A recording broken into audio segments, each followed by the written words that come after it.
ආයුබෝවන් කියලා පිළිගන්නවා මේ වර්ල්ඩ් කප් කාලේ මේ වීඩියෝ බලන්න ආපු ඔයාව. ඉතින් අනිවාර්යයෙන් මේ වීඩියෝ එක බලන්න ඉන්න. ඔයාට මේ මම අද කතා කරන්න යන දේ ගැන මොකක් හරි ප්‍රශ්නයක් තියෙන තමයි.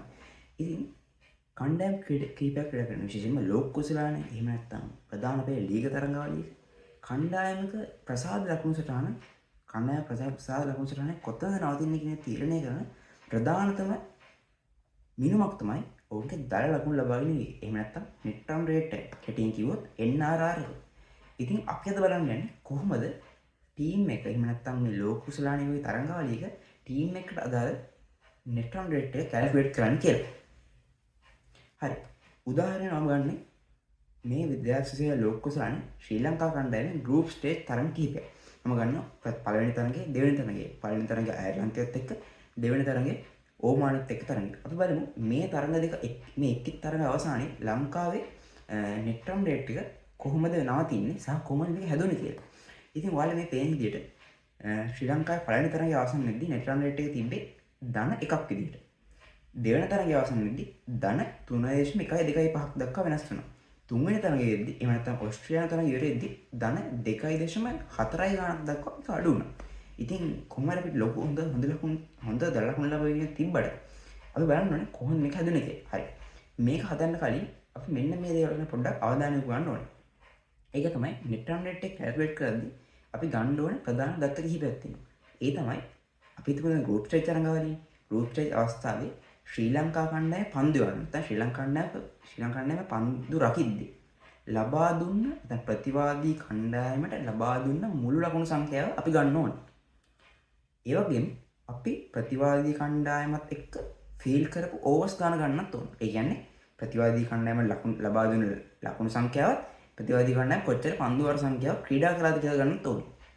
ඒ වගේම ශ්‍රී ලංකා කණ්ඩායම ප්‍රතිකරණයේදී කොච්චර ලකුණු සංඛ්‍යාවක් රැස් කරාද ඒ ලකුණු සංඛ්‍යාව රැස් කරන්න කොච්චර පන්දු වර සංඛ්‍යාවක් භාවිතා කරාද කියන එක අපි ගන්න ඕන.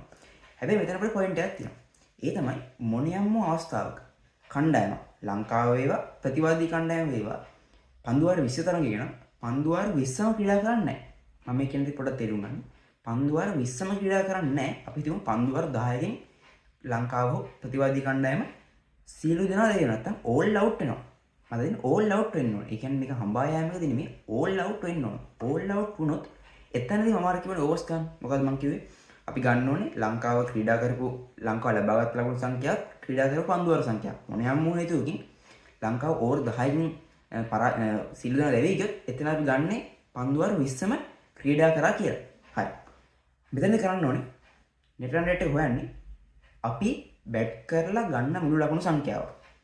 බෙදන්න ඕනේ අපි ක්‍රීඩා කරපු පන්දුවර සංඛ්‍යාවයි. මෙතනදී මම අර කියපු පොයින්ට් එක වැදගත්. සියලු දෙනා ලැබෙයි ගියොත් පන්දුවාර 20ම ක්‍රීඩා කරා කියලා ගන්න ඕනේ. මෙන්න මෙතේ බෙදෙනවා. ලකුණු සංඛ්‍යාව බෙදෙනවා පන්දුවාර සංඛ්‍යාවයි. අගයක් එනවනේ. මේ අගේ තියාගන්න. මේ අගෙන් අඩු කරන්න ඕනේ අපි.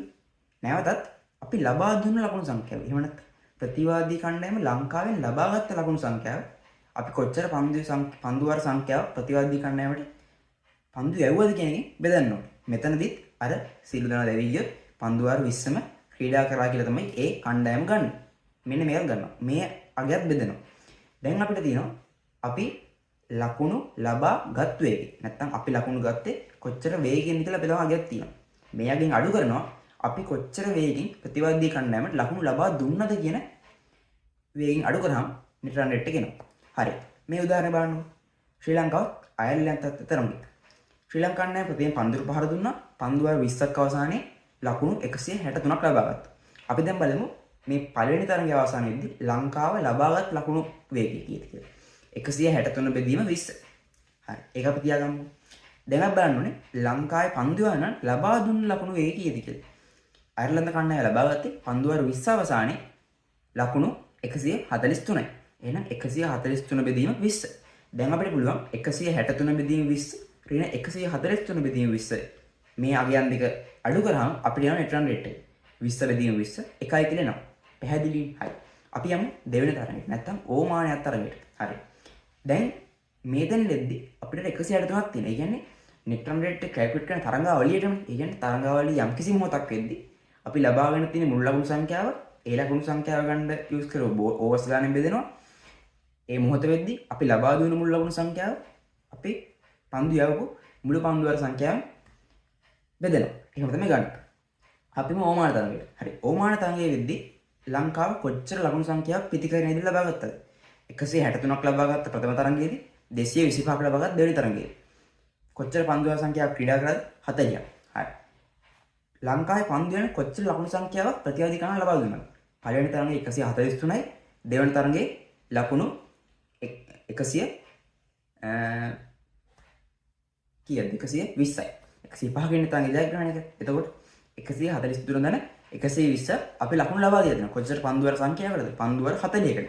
දැන් අපිට එනවා 163 දන 225 බෙදීම 40 ඍණ 120 දන 143 බෙදීම 40න් අපිට එනවා නිව්ටන් රේට් එක කීයද කියලා. ඉතින් ඔන්න ඔහොම තමයි ක්‍රීඩාව අපි මේ නිව්ටන් රේට් එක කැල්කියුලේට් කරන්නේ. ඉතින් ඔයාලට මම දාපු ටෙක්ස්ට් වලින් ඔයාලට මේක පැහැදිලි කරගන්න හිතනවා. ඉතින් ඔයාලට ප්‍රශ්නයක් තියෙනවා සහ ඔයාලගේ අදහසක් තියෙනවා මේක තව අර ලොකු එක්ස්ප්ලනේෂන් එකකට කියනවා පල්ලෙන් කමෙන්ට් එකක් දාන්න පුළුවන්. ඉතින් මම මේක කෙටියෙන් සරලව ඔයාලට පැහැදිලි කරේ කොහොමද මේ වර්ල්ඩ් කප් එක ආශ්‍රිතව මේක කැල්කියුලේට් වෙන්නේ කියලා. එහෙනම් අපි තවත් මේ වගේ ලස්සන මාතෘකාවකින් හමුවෙමු. සුපර් හිට්ස් වෙනවා ඉස්සරහට. සුපර් හිට්ස් වල ඉන්නේ දැන්. අපි මේ මැචස් ගන්න කතා කරමු. එහෙනම් subscribe කරන්න, FB එකට එකතු වෙන්න, අප්ඩේට් වෙන්න. good luck. What a victory for the Sri Lankans. A fantastic